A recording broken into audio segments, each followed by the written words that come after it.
Imagine a room filled with noise, where every man is shouting to be heard, flexing his muscles, and flashing his watch just to get a momentary glance from a woman.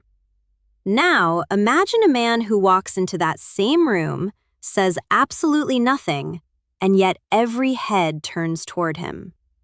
He does not possess the youthful jawline of a 20-year-old, nor is he wearing a designer suit that costs more than a mid-sized sedan. He is 65 years old, his hair is silver, and his presence is as calm as a deep ocean. This is not a scene from a movie. It is the reality of a man who has mastered the psychology of attraction through emotional maturity and outcome independence. Most men your age are terrified. They see the wrinkles in the mirror and hear the ticking of a clock, believing that their value is evaporating with every passing year. They have been fed a diet of lies by a society that profits from their insecurity. They are told that unless they have a six-pack, a yacht, or a corner office, they are essentially invisible to the opposite sex. This is perhaps the greatest deception of our modern era. The truth is far more nuanced and, fortunately for you, far more empowering. Women, particularly those who have moved past the superficial games of their youth, are not looking for a trophy or a bank statement. They are looking for a sanctuary. They are looking for a man whose internal world is so stable that it provides a grounding force for their own lives. At 60, you have a psychological edge that a 30-year-old cannot buy, no matter how many hours he spends in the gym. You have the weight of experience. You have the scars of survival. You have the perspective that only comes from having seen the world change several times over. Yet, most men throw this advantage away because they are too busy trying to pretend they are still young. They exchange their hard-earned wisdom for a desperate imitation of youth, and in doing so, they become the very thing that repels high-quality women. Needy. Needing to be seen, needing to be liked, and needing to be validated. Today, we are going to strip away these layers of desperation. We are going to redefine what it means to be attractive in your 60s. We are going to move away from the material and the physical and step into the realm of the psychological and the spiritual. We are going to explore the concept of outcome independence, the ability to interact with the world without needing anything from it. When you reach this state, you stop being a hunter and you start being a lighthouse. You do not chase, you shine, and others are naturally drawn to your light. This is not about tricks. It is not about scripts or pickup lines. It is about a fundamental shift in how you perceive yourself and your role in the social hierarchy. If you are ready to stop competing in a game you were never meant to play and start leading in a game you were born to win, then pay close attention. We must first address the architecture of the myths you have been told. The first myth is the wealth requirement. While financial stability is a sign of competence, it is not the primary driver of attraction. A man with $1 billion who is constantly worried about whether people like him for his money is inherently unattractive. His wealth becomes a shield for his insecurity. Conversely, a man with modest means who is entirely comfortable in his own skin projects a level of power that money cannot mimic. The second myth is the aesthetic requirement. We are told that women only want the aesthetic of youth. In reality, women are often exhausted by the volatility and ego of younger men. They are drawn to the silver fox not because of his hair color, but because of the maturity that the hair color implies. If the man under the silver hair acts like an insecure teenager, the attraction vanishes instantly. Therefore, the goal is to align your internal state with your external experience. You are a man of gravity. You should be the most grounded person in any room you enter. This groundedness comes from a deep realization that your value is inherent. It was forged in the decades you spent working, raising families, navigating losses, and celebrating victories. It does not fluctuate based on a woman's smile or a stranger's nod.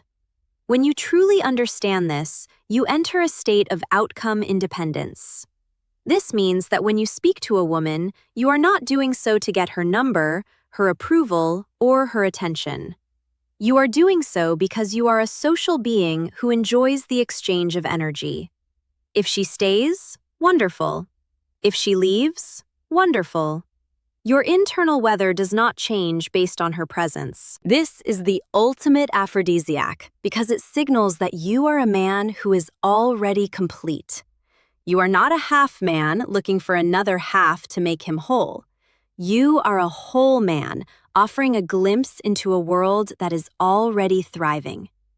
This level of self-sufficiency is rare, and because it is rare, it is incredibly valuable. Think about the last time you felt a surge of anxiety before talking to someone. That anxiety was the sound of you handing over your power. It was the sound of you saying, "I need you to react a certain way so that I can feel good about myself." This is the trap that most men fall into, and it is the primary reason they fail. They are performing, and a performance is always a lie. Women have a biological radar for this kind of performance. They can smell the effort from a mile away. It manifests in the way you hold your breath, the way you stiffen your shoulders, and the way you wait for a reaction after you say something clever. To be truly attractive, you must kill the performer. You must become the observer. You must be the one who is evaluating the situation rather than the one hoping to be evaluated. This shift in perspective changes everything. It changes your voice from a higher, pleading pitch to a lower, resonant tone. It changes your movements from jerky and reactive to slow and deliberate. It makes you a presence that demands attention without ever asking for it. Now, let us look at the specific mistakes that are draining your magnetic potential. The first is the chasing fallacy. In your younger years, you might have been taught that you have to get the girl. You have to pursue, persist, and persuade. At 60, this approach is not only ineffective, it is embarrassing. It suggests that you have nothing better to do with your time than to chase someone who has not recognized your value. A man of high value does not chase.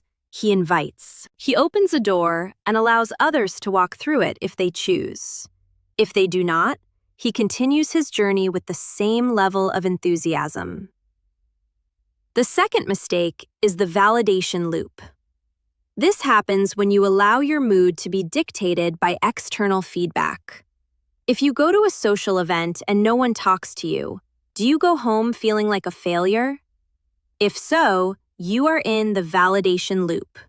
You are allowing the world to tell you who you are.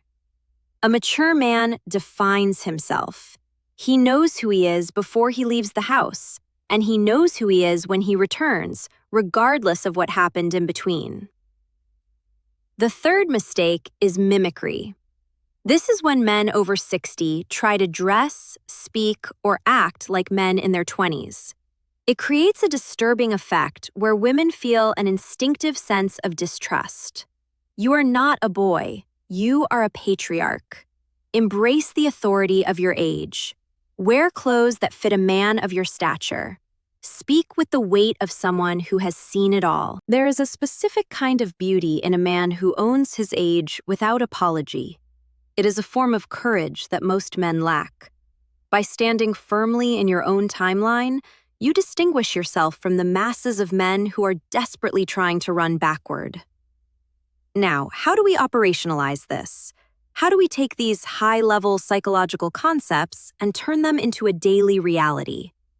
This brings us to the Indifference Activation Protocol. This is a 12-minute mental recalibration that you must perform every single morning. It is designed to rewire your nervous system and detach your ego from social outcomes. The first phase, which lasts 3 minutes, is contentment rehearsal. You sit in a chair, close your eyes, and visualize your life as a finished masterpiece. You look at your home, your hobbies, your health, and your history, and you say to yourself, "This is enough." You cultivate a feeling of absolute satisfaction with your current state. You imagine that even if you never spoke to another woman for the rest of your life, you would still be a man of great worth and happiness. This kills the needing energy at the root.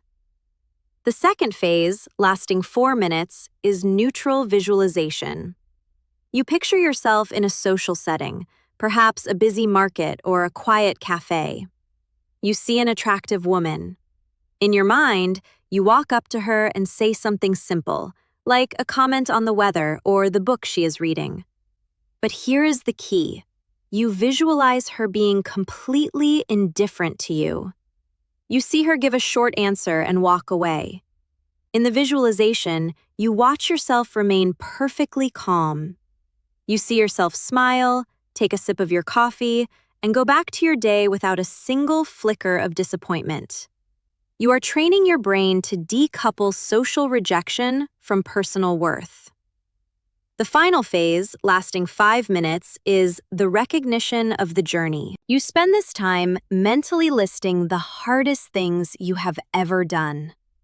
The times you were broke and found a way. The times your heart was broken and you healed. The times you faced fear and moved through it anyway. You remind yourself that a man who has survived the storms of 6 decades cannot be bothered by the opinion of a stranger. You anchor your confidence in your history, not in your current environment. When you walk out of your house after these 12 minutes, you are a different man. You are no longer searching for anything. You are just there. And when you are just there, people begin to wonder why you are so comfortable. They begin to wonder what you know that they do not. This curiosity is the beginning of attraction. Let me tell you about a student of mine, a man named Julian. Julian was 64 and had been divorced for 5 years. He felt like he was invisible. He had spent thousands of dollars on new clothes and even considered a hair transplant. He was trying so hard that he was vibrating with anxiety. I put him on the indifference activation protocol and told him to stop trying to meet women. I told him to go to his favorite bookstore every Saturday, buy a coffee, and just read. I told him his only goal was to be the most relaxed person in the bookstore. For the first 2 weeks, nothing happened. He felt frustrated, but by the 3rd week, something shifted. He stopped looking around to see who was watching him. He actually got lost in his book. A woman in her late 40s noticed him. She noticed that he was not scanning the room like every other lonely man. He looked like a man who was entirely at peace. She approached him and asked about the book. Because Julian had been practicing his neutral visualization, he did not panic. He did not try to be on. He just talked to her as if she were an old friend. He was not trying to get her number. He was just enjoying the conversation. That lack of pressure was like a magnet. She stayed for an hour. They have been dating for 6 months now. The irony is that Julian is more attractive now than he was when he was trying to be attractive. This is the paradox of the mature man. The less you need, the more you receive. The more you are willing to walk away, the more people want to follow you. Your age is not a burden. It is your greatest asset, provided you have the courage to use it correctly. It is time to stop apologizing for your years and start leveraging them. It is time to realize that your maturity is a rare currency in a world of superficiality. When you combine the wisdom of 60 years with the psychological freedom of outcome independence, you become a force of nature. You become the man that women look for when they are tired of the boys. You become the man who knows that his value is not a question to be answered by others, but a truth to be lived by himself. This journey is not about changing who you are. It is about uncovering the man you have always been beneath the layers of societal conditioning. It is about reclaiming your throne as a man of substance. As you go through your day today, I want you to remember one thing. You are the prize. You are the one with the lifetime of stories, the seasoned perspective, and the emotional stability that the world so desperately needs. Do not give that away cheaply. Do not beg for attention. Simply be the man who is enough. When you are enough for yourself, you will be more than enough for the world. This is the path to true influence and genuine connection. It starts with the 12 minutes you spend with yourself every morning, and it continues with every breath you take in a state of calm, unshakable confidence. The world is waiting for you to show up, not as a shadow of your younger self, but as the powerful, centered man you are today. This is your time. This is your edge. Use it wisely. Consider the gravity of a mountain. A mountain does not scream for attention. It does not move to be noticed by those in the valley. It simply exists, massive and unmoving. This is how you must view your presence. Your history is the granite that forms your base. Your experiences are the peaks that touch the sky. When a man reaches 60, he has the choice to be either a weathered ruin or a majestic monument. The difference lies entirely in how he perceives his own stillness. The modern world is obsessed with movement, with speed, with the constant acquisition of new stimuli. But there is a profound power in being the man who can sit in a chair for an hour and be perfectly content with his own thoughts. This ability to be still is a signal of high internal value. It shows that you are not being hunted by your own boredom or your own insecurities. When you carry this stillness into a social interaction, it becomes a magnetic field. People want to enter that field because they are tired of the chaos. They want to be near someone who is not shaken by the wind. They want to be near someone who has found the answer to the questions they are still struggling to ask. This is the ultimate form of outcome independence. It is the realization that you are the source of your own meaning. You do not need a woman to tell you that you are attractive. You do not need a crowd to tell you that you are significant. You are significant because you have endured. You are attractive because you are authentic. And you are powerful because you no longer need power over others. You only need power over yourself. When you master your own internal state, you become the master of every room you enter. This is the secret that most men never learn. They spend their entire lives looking for the key to attraction in external things, in cars, in money, in status. But the key is, and always has been, inside the way you relate to yourself. If you respect yourself, the world will respect you. If you are fascinated by your own life, the world will be fascinated by you. If you are enough for yourself, you will be more than enough for anyone else. This is the essence of maturity. It is the transition from needing to being. It is the transition from performance to presence. And it is the most beautiful thing a man can achieve in his later years. So, take these 12 minutes every morning. Build your internal fortress. Anchor yourself in your own worth. And then, go out into the world and simply be. The world will notice. The world will respond. And you will finally understand that the best part of your life is not behind you. It is happening right now, in the stillness of your own unshakable confidence. You have the wisdom. You have the depth. You have the strength.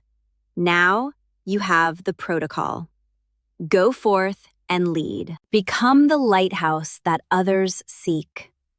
Your journey towards true magnetic presence starts now, and it is a journey that only grows more rewarding with every passing year. Stand tall, speak slow, and remember that you are the master of your own destiny.